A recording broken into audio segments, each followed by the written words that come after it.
খুবই মজার একটা পিঠা তৈরি করব। সচরাচর এই পিঠাটা কেউ তৈরি করে থাকে না। তো এই পিঠাটা তৈরি করতে আমার কী লাগতেছে পুরো প্রস্তুত প্রণালী আমি তোমাদের সাথে শেয়ার করব। তো অবশ্যই আমার ভিডিওর সাথেই থাকবে। তো দেখতে পাচ্ছ আমি চালটা ভালো করে ওয়াশ করে নিয়েছি। চালের ভেতর অনেক ময়লা থাকে, আমি কয়েকবার পানি চেঞ্জ করে করে চালটা ওয়াশ করে নিয়েছি। দেন হচ্ছে আমি ব্লেন্ডার জারে নিয়ে আমি ব্লেন্ড করে নিয়েছি। শুকনো চালের গুঁড়ি দিয়ে যদি করতে যাই তাহলে আমি যেহেতু ডিম দিয়ে পিঠাটা তৈরি করব, ডিমের পরিমাণটা একটু বেশি লাগবে। তো আমি যে পরিমাণ চালটা নিয়েছি সেই পরিমাণ অনুযায়ী আমি ডিমটা নিয়ে থাকবো। এই পিঠাটা তৈরি করার জন্য শুকনো চালের গুঁড়ির চেয়ে ভেজানো চাল দিয়ে মানে চালের গুঁড়াটা করে নিলে, ব্লেন্ড করে নিলে, ভেজা অবস্থায় যদি এই চালের গুঁড়ি দিয়ে আমরা পিঠাটা তৈরি করে থাকি তাহলে পিঠাটা অনেক বেশি খেতে মজার হয়, ক্রিস্পি হয়ে থাকে। তো দেখতে পাচ্ছ আমি এখানে পেঁয়াজ নিয়েছি পরিমাণ মতো, দেন কাঁচামরিচ নিয়েছি ছোট ছোট কুচি করে নিয়েছি, দেন হচ্ছে আমি এখানে নিয়েছি ধনিয়া পাতা। তো আসলে আমি কি পিঠা তৈরি করতে যাচ্ছি সেটাই তো বলতে ভুলে গিয়েছি। এখন তোমরা বলো তো আমি কি পিঠা তৈরি করতে যাচ্ছি। তো আমার উপকরণ দেখে মোটামুটি তোমরা গেস করতে পেরে গিয়েছো যে আমি ডিমের পিঠা তৈরি করব। তো আমার ডিমের পিঠা তৈরির জন্য আমার পেঁয়াজ লাগবে মূল উপাদান, দেন হচ্ছে কাঁচামরিচ তো লাগবে একটু ঝালের জন্য। কে কেমন ঝাল খেতে চাও সেই পরিমাণ কাঁচামরিচ নিতে হবে। আমি এখানে গুঁড়ামরিচের গুঁড়া নিয়েছি, দেন হচ্ছে জিরার গুঁড়া নিয়েছি, ধনিয়ার গুঁড়া নিয়েছি একটু, আর আমার মেন উপাদান যেটা হচ্ছে ডিম। আমি যে পরিমাণ হচ্ছে চাল নিয়েছি, চালের গুঁড়াটা নিয়েছি, সেই পরিমাণ অনুযায়ী আমার 4টা ডিম লেগেছে এখানে।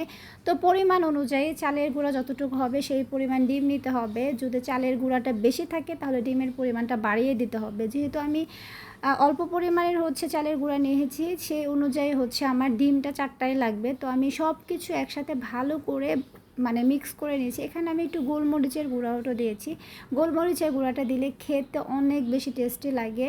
এখানে আবার আমি টেস্টিং সল্ট দিয়েছি। আচ্ছা, লবণ কিন্তু দিতে হবে, লবণ দিতে ভুল করো না। লবণটা আসলে যে কোনো খাবারের টেস্ট বাড়িয়ে দেয়, লবণের উপর ডিপেন্ড করে খাবারের স্বাদটা কেমন হয়ে থাকে। লবণ যদি কম হয় তাহলে খাবারের স্বাদটা নষ্ট হয়ে যায়, বেশি হয়ে গেলেও খাবারের স্বাদ নষ্ট হয়ে যায়। তো বুঝে শুনে লবণটা দিতে হবে। দেন আমি চালের গুঁড়ার সাথে সুন্দর করে ভালো করে এই আমার মিশ্রণটা সুন্দর করে মিশিয়ে নিব, যাতে প্রত্যেকটা উপাদান হচ্ছে চালের গুঁড়ার সাথে মিশে যায়। দেখতে পাচ্ছ আমার বেটারটা ঠিক এরকম হবে।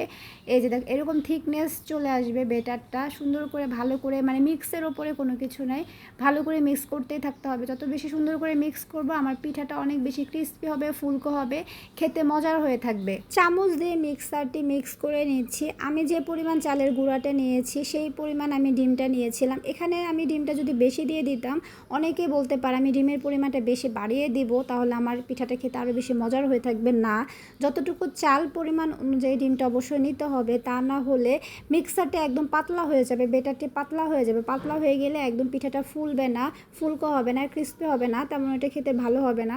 তো দেখতে পাচ্ছ আমি তেল মানে ডুবন্ত তেলে আমি ভেজে নিচ্ছি। আমার মানে মিক্সারটি দেওয়ার সাথে সাথে তেলের মধ্যে একদম ফুলে উঠতেছে, একদম দেখতে পাচ্ছ কত সুন্দর হয়েছে, একদম গোল গোল তেলের পিঠার মতো ফুলে উঠছে।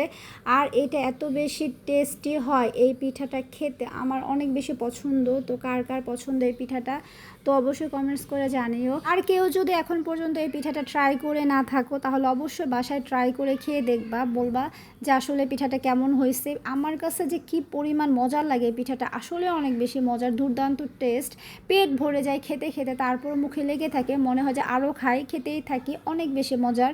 আমার বাসার সবাই পিঠাটা অনেক বেশি পছন্দ করে থাকে, আমি মাঝে মধ্যেই তৈরি করে খেয়ে থাকি। তো আমার ভিডিওটা তোমাদের কাছে কেমন লাগলো অবশ্যই জানাবা।